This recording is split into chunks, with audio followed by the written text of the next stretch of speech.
나가타니 아키시로 과장은 모두의 해폰이 될 수 있는 50가지 작은 습관이라는 책에 보면 이런 내용이 나옵니다. 좋은 말을 전해주는 사람은 그 좋은 말을 전했다는 것을 위하여 사랑을 받습니다. 단지 좋은 말을 전한 것뿐인데 그 전달자인 나도 좋은 사람으로 알려지게 되기 때문이다.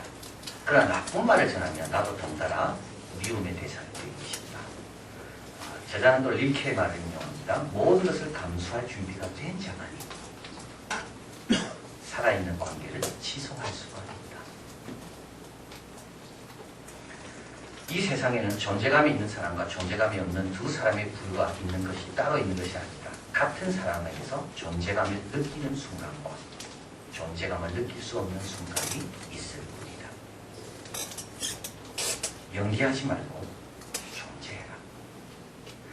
모세의 존재감, 오늘 본문처럼 느껴지는 순간은 아마 없을 겁니다. 손에는 하나님의 말씀, 십계명, 돌판이 들려져 있고 얼굴에는 광채가 나고 있고 신명기에는 모세의 삶을 마지막 요약하면서 모세 이후로는 모세 같은 선지자가 다시 나타난 적이 없다고 했는데 바로 오늘 본문을 두고 한 말이 나왔습니다.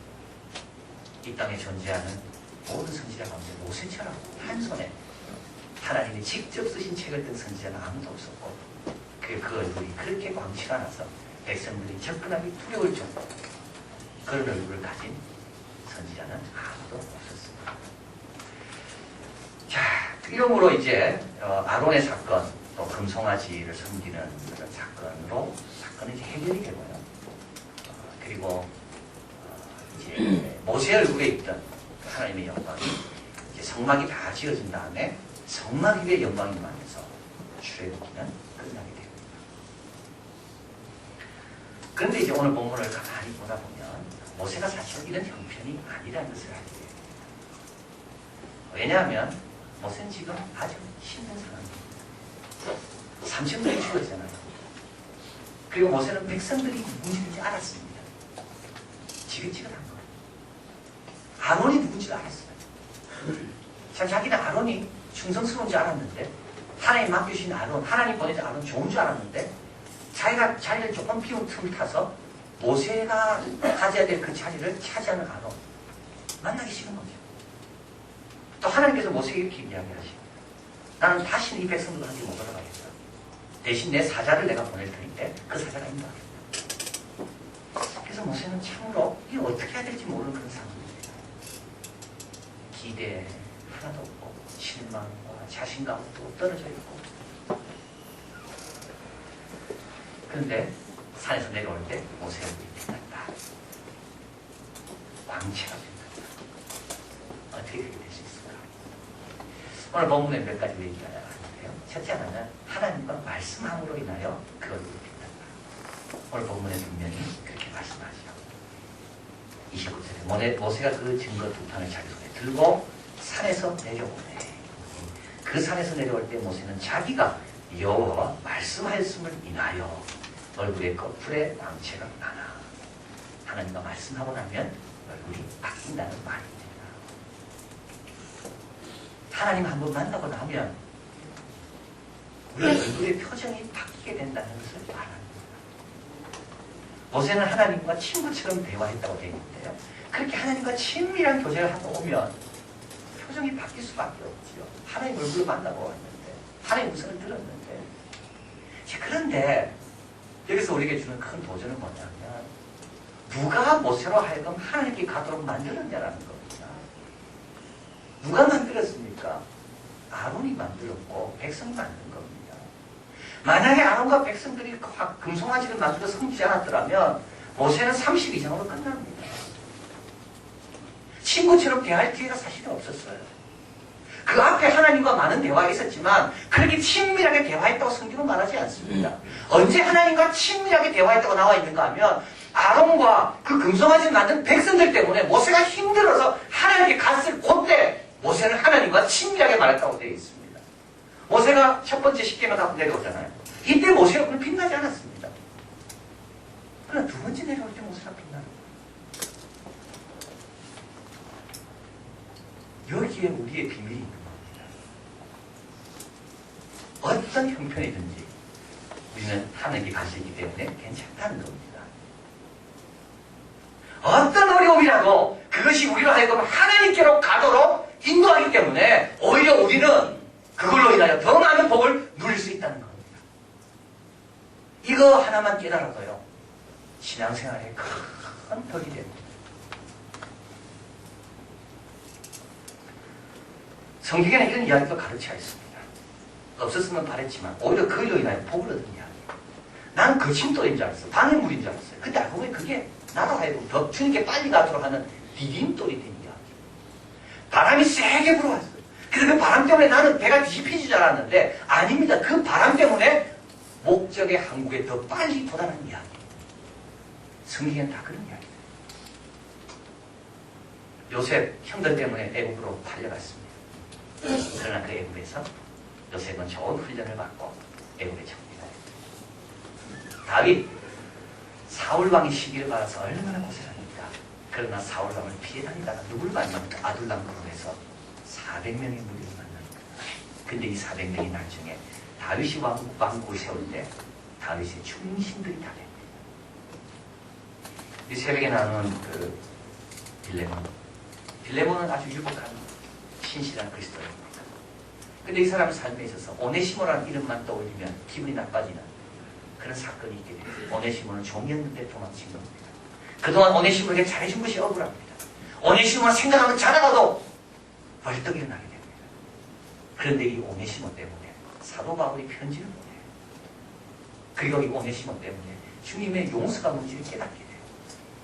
이 오네시모 때문에 자기의 이름과 자기 아내의 이름과 자기 아들의 이름이 성경에 기록되게 됩니다.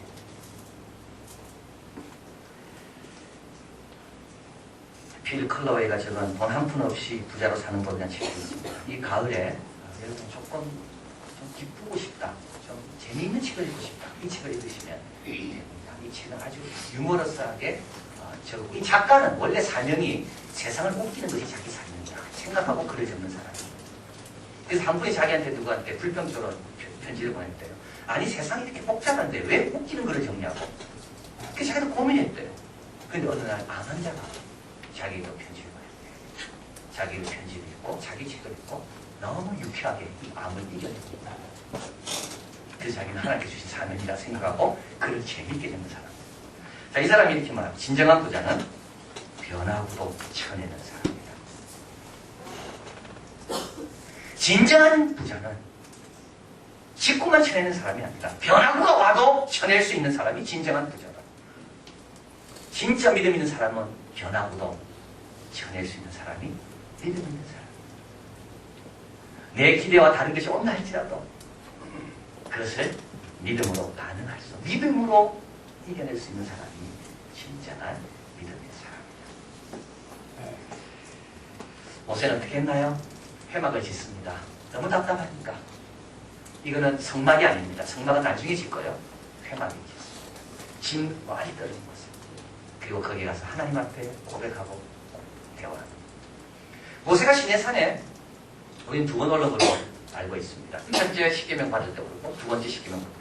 그런데 실제로 모세는 7번 시내산에 올랐다고 확정됩니다. 그러니까 변화가 날라올수록 예상치 않은 것이 있을수록 모세는 가만히 있지 않았다는 거예요. 더 하나님 앞에 열심히 엎드리고. 시편 32편 6절 같이 우리 한번 앞에 있는 읽겠습니다. 이로 인하여 무릇 경건한 자는 주를 만날 기회를 타서 주께 기도할지라 진실로 홍수가 범람할지라도 저에게 미치지 못하리라. 경건한 사람은 이래도 주님께 가고 저래도 주님께 가는 사람이고, 그러니까 홍수가 와도 흔들림이 없어. 주님 앞으로 또 나가면 되니까. 누구의 얼굴이 빛납니까? 형통한 사람의 얼굴이 빛납니까? 고난당한 사람의 얼굴은 빛나지 않습니까? 주님 만나는 사람은 얼굴이 빛나게 되어 있습니다. 두 번째로 우리 모세의 얼굴이 빛났던 것은 은혜를 알았기 때문에 그렇습니다. 참 우리 저는 설교를 준비하다가 우리 33장을 읽다가 눈물이 나서 내가 견딜 수가 없었어요. 33장은 모세가 중보기도 하는 면이 나오고 장면이 나오고 12절부터는 33장 12절부터는 모세가 하나님께 대드는 게 나옵니다. 저는 왜 32구절 있다가 눈물이 나오려 했는가 하면 우리 하나님이 모세를 대하는 게 너무 참 안 돼서 그랬어요. 안 돼서. 하나님께서 모세에게 이렇게 대하시는 필요가 없는데 근데 모세는 너무 도도하게 하나님께 나아갑니다. 뭐라 나갑니까? 하나님 내가 은총 입은 사람이라고 말했는데 도대체 은총 입은 증거가 이겁니까? 라고 하나님께 대드는 거죠. 모세는 계속 은총을 보여달라고 이야기합니다. 하나님 이 백성들이 내한테 맡긴 게 이게 은총입니까? 이렇게 말 안 듣는 사람, 이렇게 속이 뒤집어지기를 금방 하는 사람들, 손바닥을 바꾸듯이 이렇게 금방 이랬다 저랬다 하는 사람들이 내한테 맡겼는데 이게 하나님 나에게 은총 준 겁니까? 내가 입이 둔하다 했을 때 아론이 있다고 그랬죠, 하나님. 근데 그 아론, 이렇게 충성치 못한 사람이 내 형이라는 것이 나에게 은총이 준 거라는 말입니까? 모세 그렇게 되는가, 하나님께. 계속 은총을 보여나가는 거예요. 그 하나님께서 할 수 없어서 내 등을 내가 보여줄게. 참 모세도 우리가 똑같습니다. 그런데 34장 6절에 우리 하나님께서 이렇게 말씀합니다. 같이 가볼까요? 34장 6절. 여호와께서 그 앞으로 지나가시며 광포하시되 여호와라 자비롭고 은혜롭고 노하기를 더디하고 인자와 진실이 많은 하나님이다. 인자를 천대까지 베푼다. 그러나 악과 진실과 죄를 용서하나 형벌받은 자는 결단코 멸망하지 않는다. 여러분 이 말을 할 때 모세가 8절에 땅에 엎드립니다. 모세가 너무 몰랐던 겁니다. 자기가 죄인지를 몰랐던 거예요. 모세가 몰랐습니다. 우리 하나님이 어떤 분인지. 여러분 우리 하나님 우리가 제대로 안다면요 이 자리에 와 있는 것으로 우리는 족합니다. 하나님이 나를 내 기도를 들어주는 것만 해도 무한한 영광입니다. 우리가 뭡니까? 우리는 먼지에 티끌과도 못한 사람들입니다. 모세는 시편 90편에서 하나님의 사람 모세의 시라는 이 시편 90편에서 이렇게 고백합니다. 산이 생기기 전 땅과 세계도 주께서 조성하기 전 영원부터 영원까지 주는 나의 하나님이십니다. 주의 목전에는 천년이 지나간 어제 같으며 천년은 밤의 한 경정 같을 뿐입니다. 여기서 여호와라는 말은 영원한 분이라는 말입니다. 여러분 그런 분이 우리를 신경 쓴다는 거 그거 이상의 은총이 있습니다. 그런 분이 모세를 상대해 준다는 거 그거 이상의 은총이 있습니까? 뭘 더 바라는데 모세가 급히 엎드립니다. 그리고 하나님께 경배합니다. 나와 우리의 죄를 용서해달라고. 모세는 지금까지 저들의 죄를 용서해달라고 이야기했어요. 그런데 모세가 이제 내 죄도 용서해달라고 하는 거예요. 그 다음부터 모세는 하나님께 은총을 구하잖아요. 그 다음부터 은총을 구하잖아요. 진실하고 자비로우시고 노하기를 편리하시고 영원하신 하나님 앞에 내가 있다는 것 그것만 해도 내 잔이 넘치기 때문에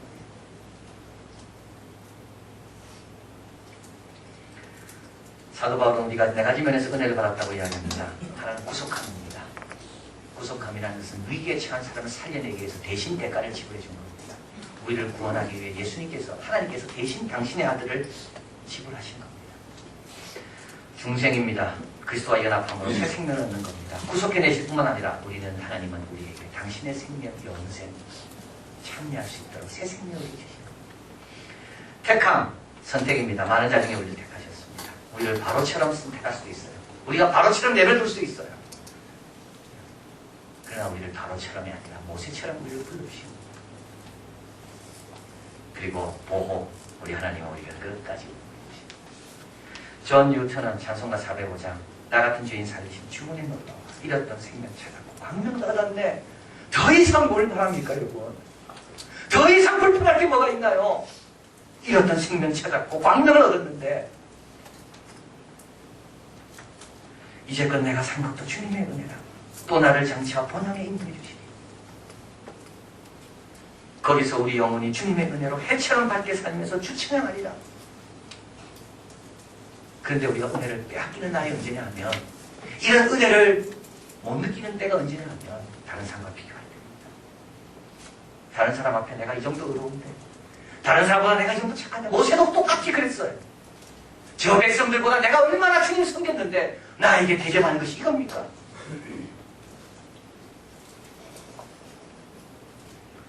사도 바울은 눈에 가시가 없어지고 3번이나 기도했습니다. 이때 하나님 말씀합니다. 내 은혜가 네한테 족하다.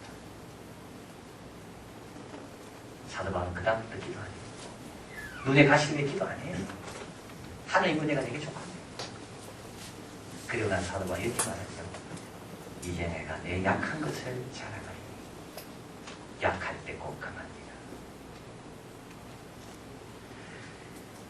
조지 무어가 말했습니다. 사람은 그가 필요한 것을 찾아 온 세상을 돌아다니다가 결국은 집에 와서 그것을 발견합니다.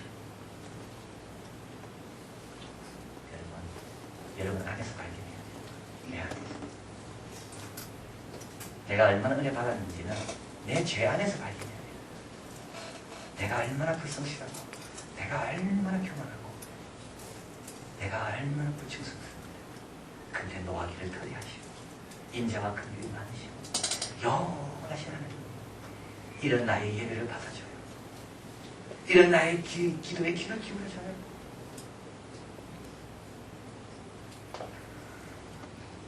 이걸 깨달으면 얼굴이 달라집니다. 이걸 발견하면 표정이 바뀝니다. 모세는 이를 발견했습니다. 마지막으로 모세의 얼굴이 밝아진 것은 이제 하나님의 일을 발견했기 때문입니다. 선한 싸움, 싸워야 될 싸움이 뭔지를 오늘 34장 가보면 우리 10절에 가보겠습니다. 10절 같이 읽겠습니다. 여호와께서 가라사대 보라 내가 내 언약을 세우나니 곧 내가 아직 온 땅 아무 국민에게 행치 아니한 이적을 너희 전체 백성 앞에서 행할 것이니라. 너희 머무는 나라 백성이 다 여호와의 소위를 보리니 내가 너를 위하여 행할 두려운 것임이니라. 너는 내가 오늘날 내게 명하는 것을 삼가지키라. 보라 내가 내 앞에서 아모리 사람, 가나안 사람, 헷 사람, 브리스 사람, 히위 사람, 여부 사람 쫓아내니 너는 스스로 삼가 내게 들어가는 땅의 거민과 언약을 세우지 말라. 그들이 너희 중에 올무가 될까 하더라. 13절 있습니다. 너희는 도리어 그들의 단을 헐고 그들의 주상을 깨뜨리고 그들의 아세라상을 찍어지니라. 너는 다른 신에게 절하지 말라. 여호와는 질투하는 이름이라는 질투의 하나님입니다. 여러분 모세가 뭘 발견했습니까? 우리 하나님이 어떤 분이고 우리 하나님이 뭘 이 땅에 원하시는지를 발견한 겁니다. 우리 하나님이 나로 하여금 이 땅에 뭘 하기를 원하시는지를 발견한 거예요. 내 일이 아니라 하나님의 일이 뭔지를 발견한 겁니다. 아, 주상을 깨뜨려야 되는구나. 저 신상을 깨뜨려야 되는구나. 저 제단을 허물어 버려야 되는구나. 이게 하나님께서 나에게 원하시는구나. 우리의 싸움은 혈과 육에 대한 것이 아니라고 했습니다. 정사와 권세 잡은 자와 우리가 싸워야 되는 거예요. 싸움의 대상을 분명히 아는 사람은 힘이 납니다. 얼굴에 화색이 놉니다. 왜냐하면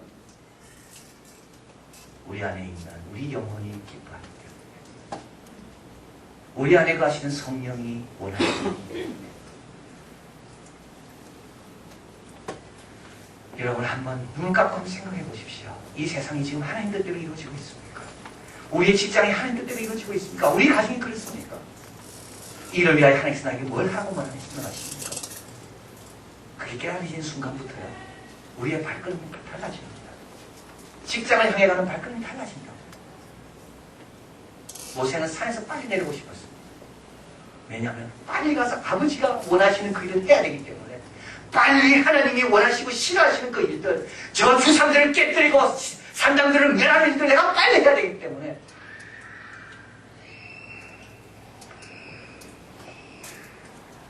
다윗이 골리앗을 싸우러 갈 때 표정이 어땠을까? 물맷돌 5개를 주머니에 딱 넣고 손에 물매를 들고 저 골리앗을 향해 나아가는 다윗의 표정 어땠을까요? 하나님을 위해서라면 죽어도 좋다. 이런 각오로 나가는 다윗의 표정. 다윗의 형 장형 엘리압이 다윗에게 이렇게 말합니다. 나가기 전에 야 네가 여기 구경하냐? 난 화를 냅니다. 이때 만약에 다윗이 그 형하고 싸웠다면 그때 다윗의 표정하고 골리앗과 싸울 때 표정하고 완전히 다른 겁니다. 아벨의 제사를 하나님 받습니다. 가인의 제사는 받지 않아요. 이때 가인은 화가 납니다. 이때 하나님께서 묻습니다. 네가 어찌하여 분노하고 어찌하여 네 안색이 그런가?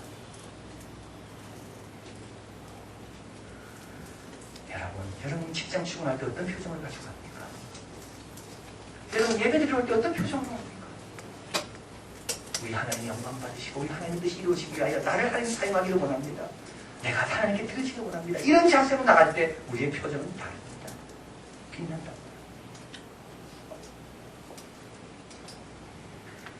디모데전서 6장 11절에 오직 너 하나님의 사람아 이것들을 피해라. 그리고 의와 경건과 믿음과 사랑과 인내와 온유를 쫓으며 영생 취하고 믿음의 선한 싸움을 싸우라. 영생과 관련된 일을 위해서 싸워야 되는 겁니다.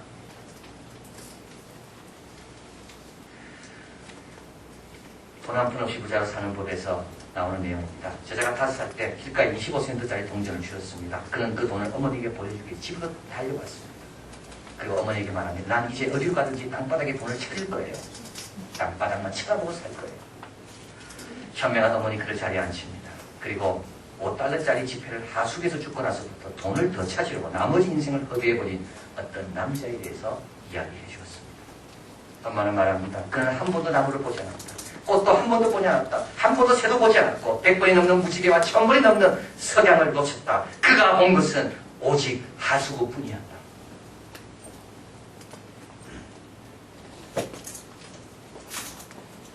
네가 그 돈으로 캔디를 사 먹어도 괜찮다. 그러나 기억해라.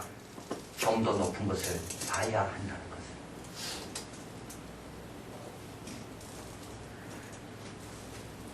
홀로 한 분이시고 능하신 자시며 만왕의 왕이시며 만주야 대가 되신 주가 되신 그분이 계시는 곳을 바라봐야 됩니다. 그분의 마음이 어떤지, 그분이 나에게 뭘 하려고 하시는지. 모세가 내려올 때 사람들은 다 생각했습니다. 모세는 아마 지쳤을 거다. 왜냐하면 상황이 이렇고 또 40일 금식해야 되니까. 근데 모세의 눈은 해처럼 빛나. 다른 사람의 예상과 다릅니다. 하나님 만나는 은혜, 내 속에 있는 은혜가 뭔지 알았기 때문에 내가 이미 은혜 받은 게 얼마나 귀한지 발견했기 때문에 그리고 아버지의 나라와 일을 위해서 내 자신을 바치리라. 나는 살아도 감사, 죽어도 괜찮다. 이제부터는 나를 위해 살지 않고 나는 주님을 위해 살리라. 이런 각오로 내려오니까 얼굴이 빛나는 겁니다. 모세는 올라갈 때 주님께서 돌을 준비하고 있어요. 그 위에 하나님의 은혜가 생겼다. 나무가 아니고 돌로. 왜냐하면 지워지지 않더라.